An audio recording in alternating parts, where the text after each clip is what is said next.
The veil is lifting. What does that mean? I've been saying it for years in my videos. The veil is lifting. Dimensions are shifting. Our reality is literally changing before our very eyes. A lot of the times I'll cover the language of symbols here on the channel.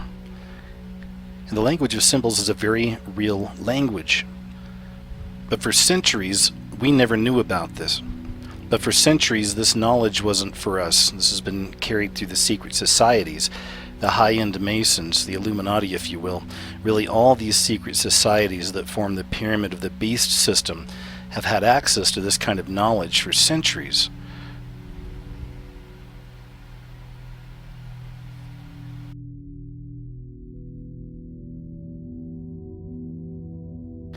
One place we find the language of symbols predominantly placed is in all forms of media, movies, television shows, commercials. It's all over the place. This is esoteric knowledge. This is occult knowledge. This is knowledge that's been held from us, the public, once again for a very long time. But since that veil is lifting, I believe all this knowledge is coming out, and people are changing. We're seeing some people become much more evil. We're seeing others become much more light, more sensitive, more kind. I personally believe this is the time of the wheat and the tares, the sheep and the goats. The veil is lifting. One of the hardest parts of this whole subject for people to grasp is that we're literally seeing biblical prophecy play out right before our very eyes. We're living in that season. I truly love my subscribers, and let me tell you why. Because my subscribers, for the most part, the mass majority, are so on point with their own knowledge and their information of the things they share with me. And you've really helped me out. I try not to look at it like I'm the channel guy and you're all my subs, so I've always tried to see this as a community. Many of you out there are very bright, you're very spiritually awake, you see all the things I see and more, and you share this with me. And this is why I'm making this video. Somebody actually shared a new movie with me. They told me to check it out, and it was called The Veil, and this is actually a screenshot from the film. So the movie itself starts off and kind of continues for a little while as something we've seen before. It's about a cult leader, right? And he's out in the woods and he has his followers and he has his own way of doing things and he's very charismatic and, you know, is he crazy? Is he not? Is he gifted? You know, it's the whole thing. And we've seen this play out. It's a very common theme we've seen in a lot of other films throughout the years. But this movie has quite a few twists, and really what I wanted to get to is the speech that this man right here gives at the end of the film. So if you're planning on watching this film, spoiler alert, because the message that this movie is really trying to get across, once again, it's called The Veil. It's about the veil lifting. They even mention that multiple times throughout the film. But I believe the main message they really wanted to get across with this was from the speech at the very end of the movie. There's something I want you to notice here just from this screenshot of him, and this goes back to other subjects I've covered in the past with symbols. Around his neck he has a few little amulets there. There's an ankh that's hanging a little bit lower, but right there in the top is a spiral, and you can see just below that is the serpent. Now I've covered the spiral in a recent video as well. We see the spirals all over the place, right? And once again, the spiral is a portal. Another example of portal symbolism that we're seeing all around us right now is this very common hand sign you're seeing right here, and that is a hand sign. Now you can't get carried away with this because some people don't understand this stuff. It's also a part of our collective consciousness, so some people may just kind of randomly hold their hands like that from time to time. However, I don't know about you, but I see that everywhere. All kinds of shows, I'm always seeing people holding their hands like that now, right? And what that signifies is the pyramid in front of the reflecting pole, or a black mirror. It's a pyramid on top of a pyramid. It's as above, so below. The other part of that is intention. That's one thing that's very important with these occultists that purposefully do this kind of stuff. They put all these symbols in our movies and TV shows, but they're doing it for a purpose. They're doing it with an intention, okay? So that's another part of all this.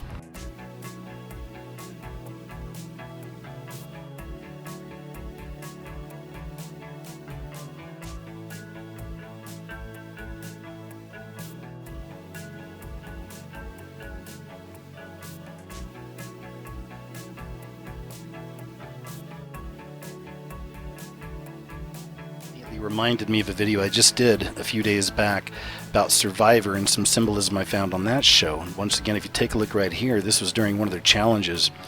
The initial setup of this puzzle, that's what it is, it's a puzzle. But at the very beginning, it actually looks a lot like the LHC.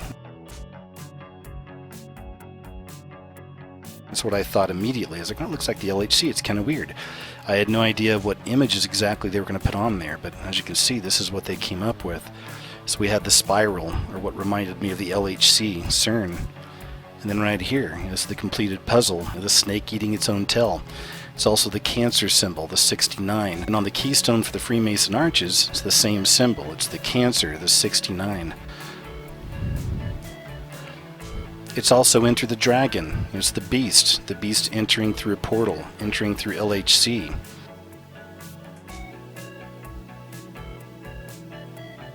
And these are just my impressions of things, the way I feel about these things and how I see them, how I view them. But it was the speech at the end of this film that really hammered it home, really nailed it for me.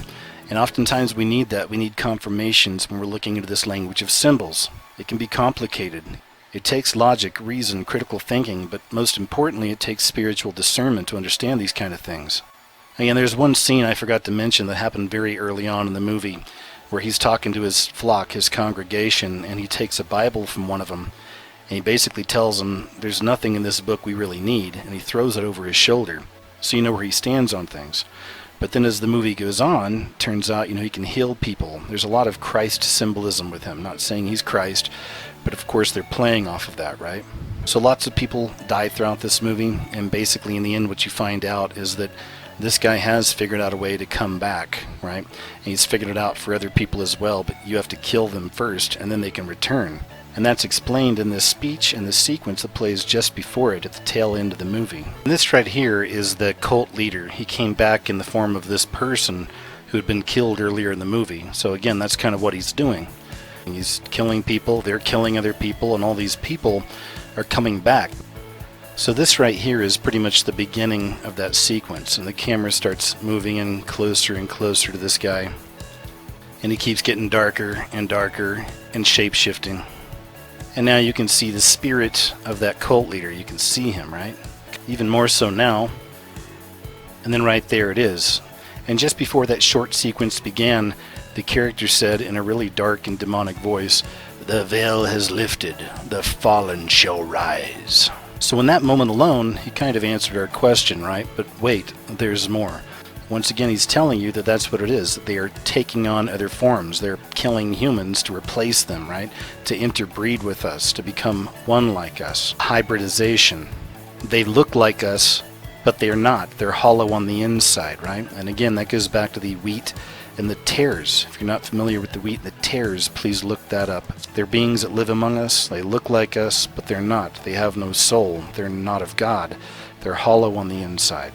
So obviously, because of copyright, I can't play out the sequence for you, but I do have a short audio clip of his speech in the end, and I've got some screenshots I'm going to just kind of play out as he's giving his speech. And again, this speech just spells it all out for us. And it's really creepy because as he's doing it, you find out that basically there's dead bodies all over the place, right? Somebody, they don't show you, the screen goes black, but somebody killed all the cops and there's just people dead everywhere.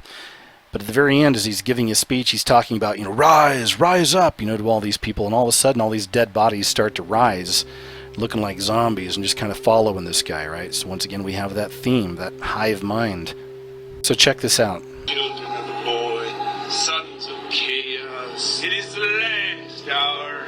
The head is complete. We have been remade by Yaldabaoth in the image of the seven archons who created and enslaved this world.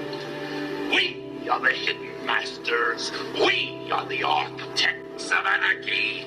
We are the dark fucking soul eaters, lords of the unrighteous. Today, our new reign begins in a new reality. I told you we'd be deathless. We just need new shells from time to time, and plenty of souls to eat. Our legion arise from behind the veil to reap the pain that we have wrought. The salmon shall become a vast multitude. These are the days of vengeance and wrath. The deathless aeon has begun! And I thought this was interesting. It's from a website called Filmmaker, and they're actually talking to one of the filmmakers behind the movie The Veil. And check this out right here. He's talking about approaching the actor Thomas Jane, and Thomas Jane is the guy that played the cult leader. He says, then I went to Thomas Jane and I said, are you interested in this guy? He read it and committed the next day. By that point, we had the rewrite, in which the Jim Jacobs cult leader role was more of a religious fundamentalist. And Thomas said to me, look, I really like the story, I really like this character. I want to do it, but I want to adjust this guy and make him more of a spiritual guru who has his own views on everlasting life, spirituality, heaven and hell, and it's not Bible-based, but listen to that, it goes back to something even earlier, the religion of the fallen. Thomas did all this research into archaic forms of spiritualism and ancient religions of the Egyptians, and I don't even know what. I just wanted to show you that as a confirmation. I see everything in the spiritual, so I certainly believe that spiritually this Thomas Jane was led to research this stuff or to interject these ideas into this film. And again, I know that may seem like a reach to some people out there that aren't spiritual, but this is just the way I see it. And this isn't the only example of this. Once again, I've shown this on my channel time and time again. But now I want to show you another connection. So now here's another classic example of how these themes are played out in film, right before our very eyes, but a bit subtle. Not everyone's going to catch this, right? This is a movie called Borgman, and I actually saw this a couple years ago. I was really blown away by it. I almost made a video about it back then, but for whatever reason I moved on to something else. But this is the way a lot of my videos work. I'll remember these things. You know, I categorize all these things I see throughout the years and little puzzle pieces, right? And then occasionally something will come along and be like, oh, okay, that reminds me of this. And that's what happened in this case. This reminded me of the film Borgman. In many ways, Borgman, the film, puts it right in front of your face, but again, it's just subtle enough to where I don't think a lot of people are going to see it. Even the opening title tells us a lot, but as you can see, it starts upside down, and that's Borgman, right? And then it slowly turns right side up. That theme plays throughout the entire film. Once again, this is as above, so below, or everything turned upside down. And what was so genius about that really brief sequence is that really sets the narrative for the entire film. It really is all about that, about as above, so below, and the connection to the fallen. And if there's any question about that, the very next scene is this right here. And they descended upon the earth to strengthen their ranks. And that spells it all out for you. I mean, there's really no mystery there. And once again, this goes back to that Borg mindset, that hive mindset, even back to the film The Veil, right? It's all about the numbers, about them coming back, them returning, wiping out humanity and taking over. That's very much what this film Borgman is about as well. In the very beginning of the movie, there's these three guys here, and they're all getting weapons together. One of them's a priest right there, of course. They're getting all these weapons together, they get a dog, and they're going hunting for something, so they start going through the woods. And it turns out that Borgman, that character, is actually living under the earth. So there's the metaphor, right? Again, it spells it all out for us. And what you're looking at, this is a shot from behind the priest. It takes an axe and he's actually hitting the ground and it suddenly collapses. And then they don't see the guy, but Borgman's in there and he kind of escapes and then he makes his way on. And as some of you know that I have a background in film, I have a film degree, I worked out in California for a while, and some of this, but the truth of the matter is that I am a big fan of the creative arts. I'm a big fan of good acting, good writing, good directing, whatever, right? As long as it's not filled with all of this Illuminati stuff or this New World Order stuff, and unfortunately it's really hard to find anything nowadays that doesn't have some element of that stuff inside. So long story short, Borgman finds his way to this wealthy family out in the middle of the woods, and slowly but systematically kind of destroys their life. And it's really weird because there's a few scenes throughout the film where he's doing this, and again, that shouldn't really leave too much to your imagination, because you may have seen some of these old pictures of these imps or these demons.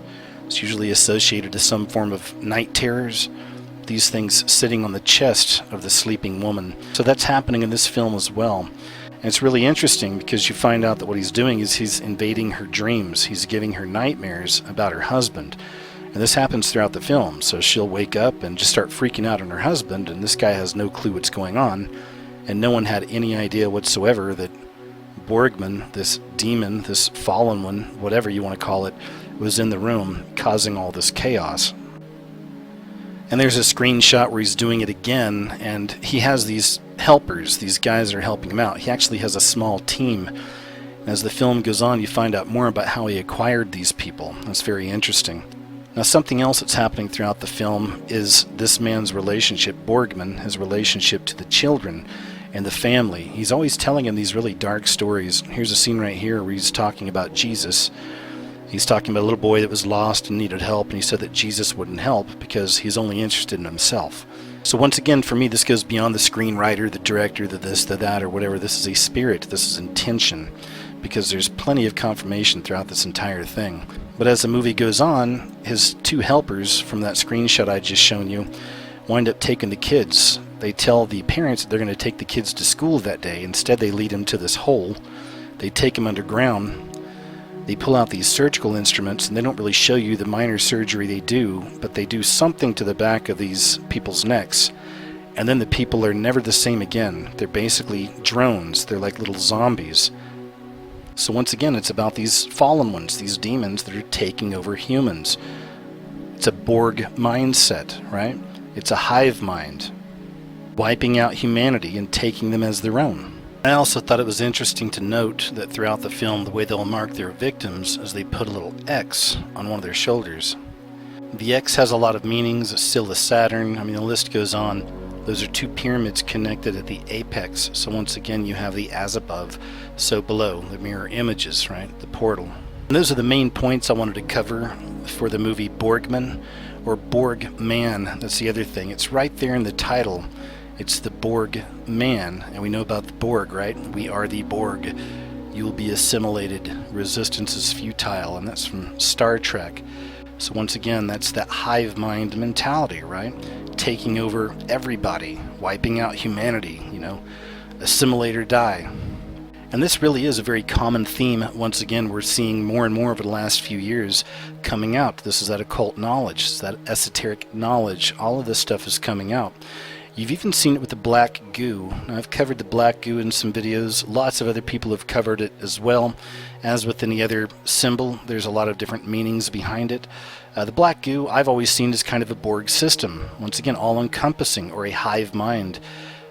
Just like these other themes we've seen throughout this video, in connection with the fallen ones.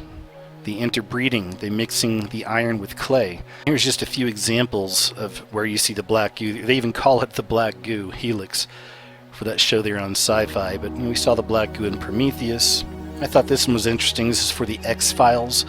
And if you're familiar with the X-Files, there's a black goo in the X-Files also. It's an alien hybrid type goo. And this is the stuff that gets inside people and turns them, right? It assimilates them.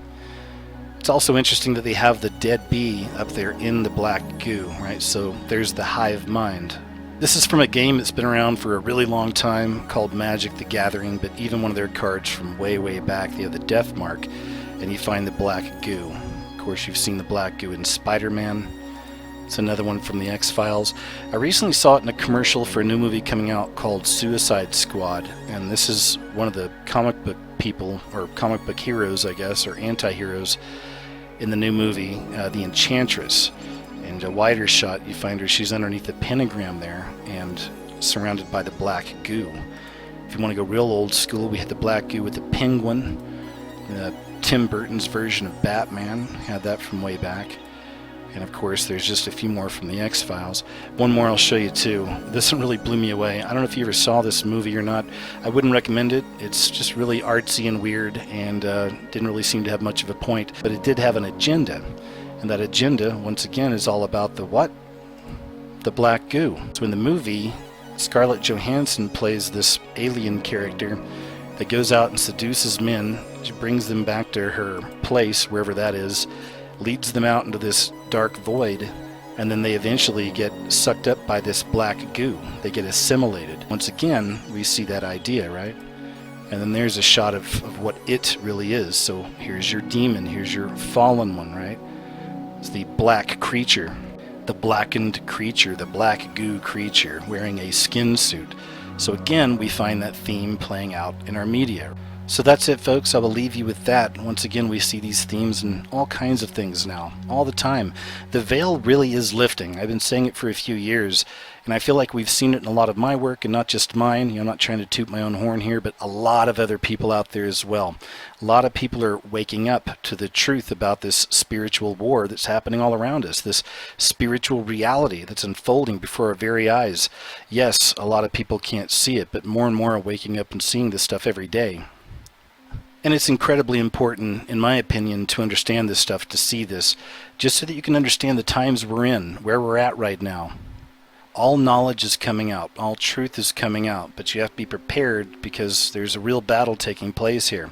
Lots of deception is out there as well right now. Lots of darkness is rising. So these are the days it's very important, once again, to utilize that logic, that reason, critical thinking skills, your spiritual discernment. But stay safe out there. Take care. Thanks for checking out the video, and I'll talk to you all real soon.